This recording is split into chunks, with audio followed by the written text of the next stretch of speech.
Bonsoir, et un nouveau braquage, ça s'est passé peu avant 20 h samedi soir. Dans un bar-tabac, des clients étaient encore dans le commerce quand deux individus sont entrés cagoulés, gantés et surtout armés pour s'emparer de la caisse.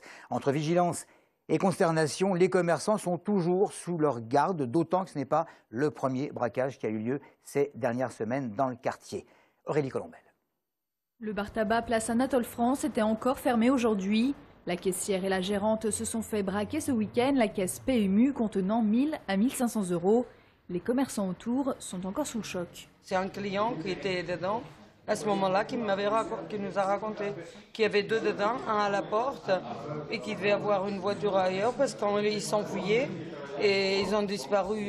La police a vu personne à l'extérieur. Deux voleurs se sont introduits. Un coup de feu a été tiré en l'air. Des bombes lacrymogènes ont neutralisé les personnes présentes. Un complice les attendait en voiture pour prendre la fuite. Sur place, la vidéosurveillance a été prélevée par la police judiciaire. Un talkie-walkie a été récupéré à côté du bar. Mais pour les commerçants, la menace plane.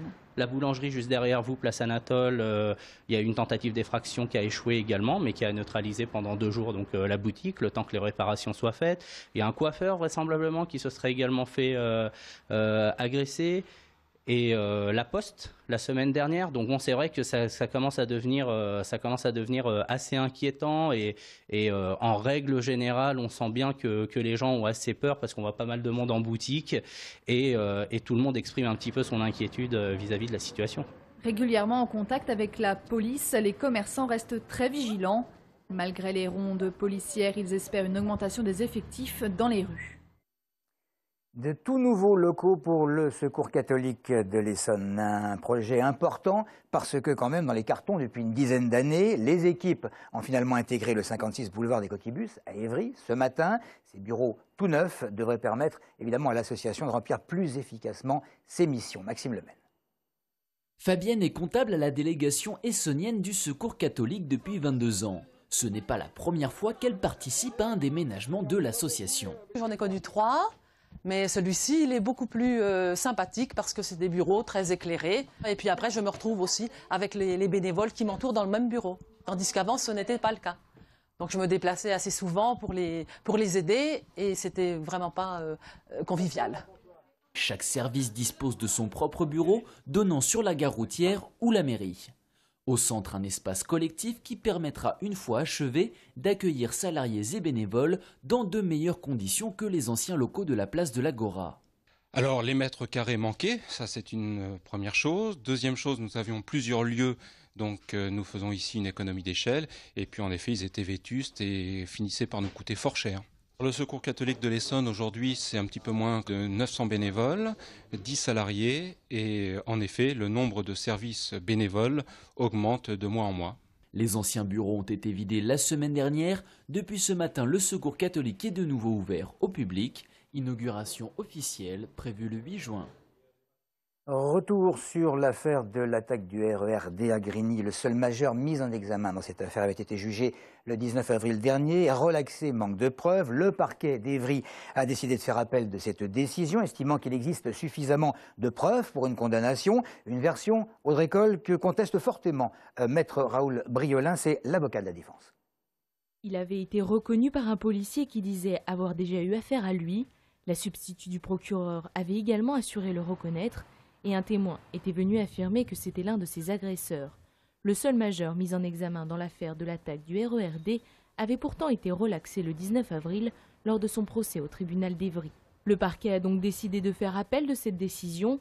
Il estime qu'il existe suffisamment de preuves pour faire condamner le jeune homme. Une théorie que réfute l'avocat de la défense, maître Raoul Briolin. Dans la logique de la poussée politique dans cette affaire, il fallait que le parquet aille jusqu'au bout. En l'espèce, c'est des jeunes noirs qu'on voit à 22h30 sur un quai et on ne peut pas les reconnaître de façon certaine. Lors du procès, le jeune homme avait expliqué être à un concert de rap ce soir-là, sans apporter de preuves concrètes. Mais son avocat met en avant le fait que, contrairement à d'autres mises en examen, aucun objet n'a été retrouvé chez le jeune homme, ni même les vêtements qu'il était censé porter le soir de l'attaque. 12 personnes avaient été mises en examen pour l'attaque du RERD en gare de Grigny le 16 mars dernier. Les 11 mineurs seront jugés en juin par le tribunal pour enfants. Et l'on reparle des radars. L'association 40 millions d'automobilistes a visualisé les radars fixes destinés, semble-t-il, à piéger les conducteurs. Exemple de machines installées là où la vitesse est momentanément abaissée ou alors cachée, pourquoi pas installée en pleine descente. Pour qu'une vitesse soit respectée, elle doit être respectable, explique l'association qui, sur les 67 000 témoignages recueillis, mentionne le fait que la grande majorité ne s'oppose pas frontalement au système, mais on dénonce les excès. Alors nous avons demandé à un panel d'Essonniens s'ils avaient déjà ou non contesté une amende. Ah, j'en ai eu plein, oui, des contraventions, mais je les conteste pas, je suis toujours en excès de vitesse. Oui, ça m'arrive, oui. Pourquoi? Parce que je n'étais pas d'accord avec eux. C'est une vitesse, je trouve, un peu erronée, et donc mais j'ai perdu, hein, vous inquiétez pas. Hein. Moi aussi, ça m'est déjà arrivé plusieurs fois.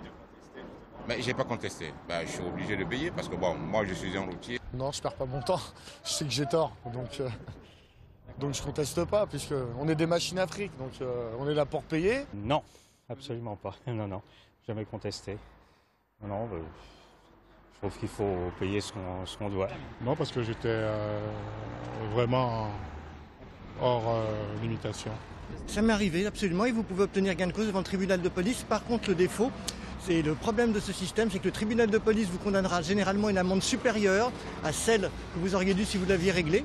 Par contre, vous n'aurez pas de point de retiré.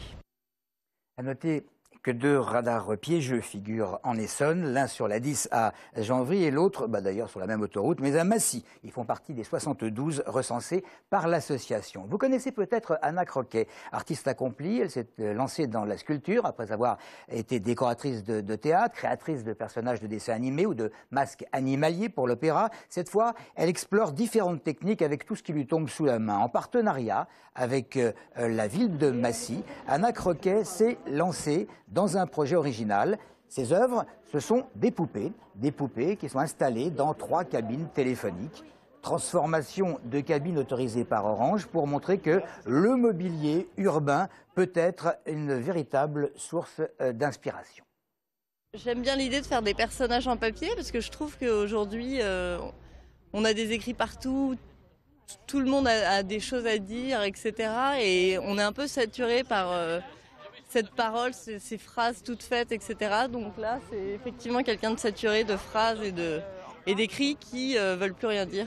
Tomber sur des œuvres artistiques, c'est pas fréquent. Donc je pense que c'est une bonne réussite. Après le Festival des Insolites, où c'était des spectacles que l'on faisait dans des endroits auxquels on ne s'attendait pas forcément, des spectacles de qualité. On a fait ça pendant 2 ans de suite et là, cette année, c'est ce projet R. Et je pense que les Massiccois, globalement, apprécient beaucoup. Et nous allons terminer par un match à rebondissement. Il s'agit de rugby, bien sûr. Le RC Massy-Essonne qui recevait samedi la formation de Narbonne en Pro D2. À 3 matchs de la fin de la saison, les Essonniens se devaient de remporter cette rencontre sous peine de se voir condamnés à la relégation en Fédéral 1. Menés 20-11, les Massiccois vont prendre l'eau, si l'on peut dire, en seconde période, en encaissant 2 essais. Et puis menés 32-11, les hommes de Jeff Dubois vont parvenir à trouver les ressources pour revenir dans le match et finalement arriver à l'emporter 39-37. Une victoire héroïque des Essonniens qui conservent la dernière place du classement du championnat de Pro D2, mais qui ne sont pas descendus. Les 2 prochains matchs verront donc les Essonniens rendre visite à Béziers. Ce sera mercredi, puis samedi à Colomiers. C'est tout pour l'info. Merci de votre fidélité.